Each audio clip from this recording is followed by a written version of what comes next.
এক রাজা তার 3 মন্ত্রীকে ডেকে বললেন, এই নাও তোমাদের একটা করে খালি বস্তা দিলাম। তোমাদের কাজ হবে বনে গিয়ে বিভিন্ন ফল কুড়িয়ে এই বস্তায় ভরে নিয়ে আসবে। দেখি কে কত তাড়াতাড়ি বস্তা পূর্ণ করে নিয়ে আসতে পারো। এরপর 3জনেই বনে চলে গেল।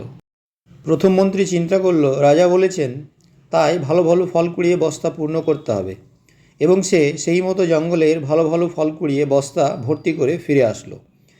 দ্বিতীয় মন্ত্রী চিন্তা করল, রাজা তো সব ফল দেখবে না, তাই হিজিবিজি করে বস্তা পূর্ণ করে শুধু উপরের দিকে কিছু ভালো ফল দিয়ে বস্তা পূর্ণ করলো এবং ফিরে আসলো।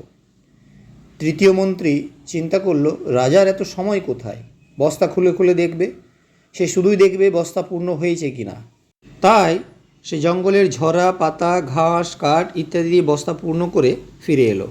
রাজা দরবারে হাজির সবার বস্তা পূর্ণ দেখে বেশ খুশি হলেন, কিন্তু তিনি বস্তাগুলো খুলে দেখলেন না।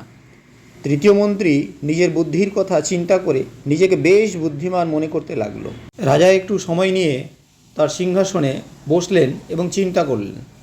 তারপর ঘোষণা করলেন, এই 3 মন্ত্রীকে তাদের বস্তাসহ 7 দিনের জন্য কারাগারে পাঠানো হোক এবং প্রত্যেককে 3টি আলাদা আলাদা কক্ষে রাখা হোক। এই 7 দিন তাদের কোনো রকম খাবার দেওয়া হবে না। যেই কথা সেই কাজ, 3 জনকেই কারাগারে পাঠানো হলো।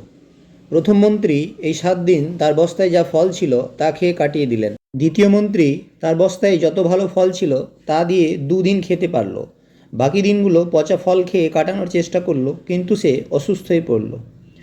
তৃতীয় মন্ত্রীর বস্তায় কোনো ফল ছিল না, তাই সে কারাগারে না খেতে পেয়ে মারা গেল। তাহলে বন্ধুরা, আজকের গল্প থেকে আমরা কী শিক্ষা পাই?